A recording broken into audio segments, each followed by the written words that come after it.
Selain Zlatan Ibrahimovic yang menjadi ikon sepak bola Swedia, negara tersebut juga memiliki bintang berkelas lainnya dalam diri Freddy Ljungberg.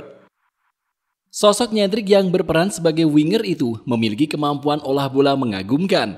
Meski dikenal sebagai pemain bengal, Ljungberg layak disebut sebagai salah satu legenda terbaik Swedia. Lebih dari itu, karirnya juga terbilang sangat mulus saat membela Arsenal.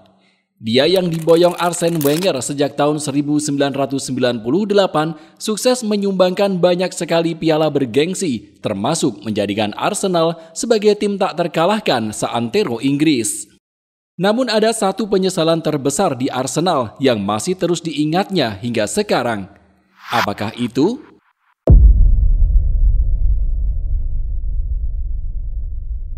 Freddy Ljungberg memulai karir sepak bolanya di Akademi Halmstad pada tahun 1982. Sebagai pemain, ia dikenal sebagai sosok yang kerap mengandalkan kecepatan dan akselerasi. Sejak dipromosikan ke tim utama pada tahun 1995, Ljungberg telah memenangkan piala domestik. Gol dan asisnya dari lini tengah berkontribusi besar terhadap kesuksesan tim tersebut. Kesuksesan di tahun 1995 lantas membawa Halmstad berpartisipasi di ajang Piala Winners. Di usia yang baru menginjak 18 tahun, Ljungberg sudah merasakan atmosfer pertarungan tim-tim kuat Eropa. Salah satu momen terbaiknya adalah ketika membawa Halmstad menang dengan skor 3-0 melawan Parma yang dibela segudang pemain bintang. 3 tahun berselang, atau tepat pada September 1998, Ljungberg mewakili timnas Swedia dalam ajang kualifikasi Piala Eropa 2000 melawan Inggris. Arsene Wenger menyaksikan laga tersebut karena ingin melihat penampilan anak asuhnya di Arsenal, yaitu David Seaman dan Tony Adams. Namun perhatian Wenger malah beralih ke seorang pemain muda berbakat asal Swedia bernama Freddy Ljungberg. Pemain yang beroperasi di sisi lapangan itu sukses membuat Wenger takjub. Menyusul penampilan apiknya di Halmstad, Ljungberg memang sudah diincar oleh sejumlah klub Eropa seperti FC Barcelona, Chelsea, hingga Parma. Namun melihat pendekatan yang dilakukan Arsene Wenger setelah laga Swedia melawan Inggris, Ljungberg merasa lebih nyaman bergabung dengan The Gunners.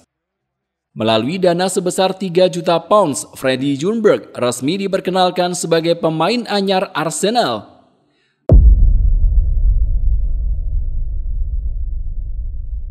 Freddy Ljungberg memiliki peran yang sangat penting dalam mengawali era kebangkitan Arsenal sebagai tim penantang gelar di setiap musimnya. Memiliki penampilan nyentrik dan sesekali menimbulkan masalah, Ljungberg berjalan sebagai pemain yang terus diandalkan. Setidaknya, ia bermain dalam rata-rata 35 pertandingan setiap musimnya. Sebuah catatan yang tentu tidak bisa diremehkan, kedatangan Thierry Henry pada tahun 1999 dan disusul oleh Robert Pires dan Sylvain Wiltord semusim berikutnya membuat peran Freddy Ljungberg di Arsenal jadi kian matang. Duetnya di lini tengah dengan Patrick Vieira juga membuat Arsenal kian tak terhentikan. Setidaknya sejak awal milenium baru, Arsenal diklaim sebagai tim yang sangat sulit dikalahkan. Mereka menjadikan menang sebagai budaya dan gelar juara sebagai target utama. Salah satu musim terbaiknya di Arsenal terjadi pada 2001-2002 atau ketika skuad bertabur bintang The Gunners mampu menumbangkan Manchester United untuk memastikan gelar juara liga. Yang menarik, Ljungberg memegang peran besar akan kepastian gelar yang ditentukan di Old Trafford. Saat itu, Arsenal yang duduk sebagai pemimpin klasemen cuma butuh hasil imbang saat bertandang ke Old Trafford. Namun karena target menang sudah menjadi suatu keharusan, mereka tidak puas jika hanya meraih hasil imbang, apalagi melawan tim yang jadi rival terberat. Di laga tersebut, ex-penggawa Halmstad itu melepaskan tendangan ke gawang Manchester United yang dijaga Fabien Barthez. Kiper asal Prancis itu sukses menepis tendangan Ljungberg, tapi bola liar langsung disambar oleh Sylvain Wiltord. Skor 1-0 yang diciptakan pun tidak berubah hingga akhir laga. Supporter Arsenal berpesta dan penggemar tuan rumah merana. Gelar juara yang dirayakan di Old Trafford itu kian terasa spesial. Usai 4 hari sebelumnya, Arsenal sudah lebih dulu menggamit trofi Piala FA. Di laga yang dimenangkan dengan skor 2-0 melawan Chelsea itu, Freddie Ljungberg sukses mencetak salah satu golnya. 2 tahun berselang, Ljungberg yang beroperasi di sisi kanan lapangan menjadi bagian dari musim bersejarah Arsenal. Arsene Wenger sukses membuat Arsenal jadi tim tak terkalahkan hingga akhirnya dihadiahi trofi emas Liga Primer Inggris. Kesuksesan Freddie Ljungberg di jagat sepak bola juga dibarengi dengan kontribusinya untuk timnas Swedia. Setelah membela Swedia di ajang Euro 2000 Perancis, ia mencicipi kompetisi Piala Dunia pertamanya di Korea dan Jepang pada 2002 silam. Kiprah Swedia di ajang Piala Dunia 2002 sendiri berhasil menjadi pemuncak klasemen grup F dengan mengungguli Argentina dan Inggris, meski akhirnya ditaklukkan Senegal pada babak 16 besar. Usai berkontribusi di gelaran Piala Dunia 2002, Ljungberg kembali memperkuat Swedia di berbagai ajang internasional selanjutnya, seperti Piala Dunia 2006, Euro 2004, dan 2008.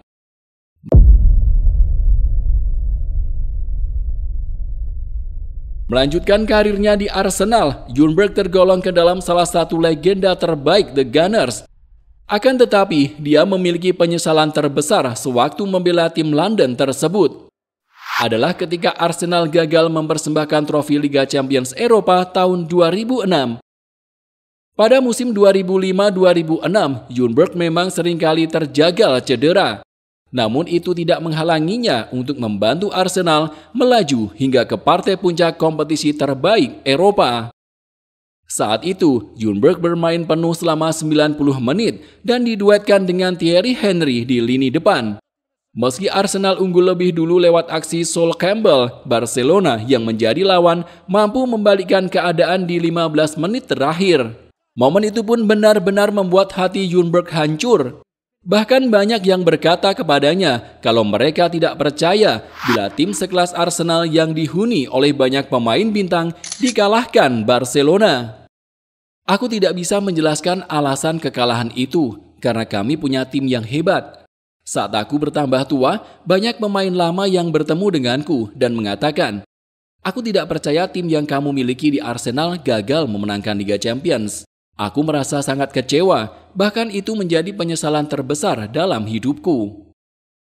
Setahun setelah kekalahan menyakitkan di final Liga Champions Eropa, Freddie Ljungberg yang mulai rutin dihajar cedera memilih hengkang dari Arsenal. Dia sempat bergonta-ganti klub sebelum akhirnya pensiun pada tahun 2015. Jika kamu suka video ini, silakan klik tombol like dan subscribe channel ini.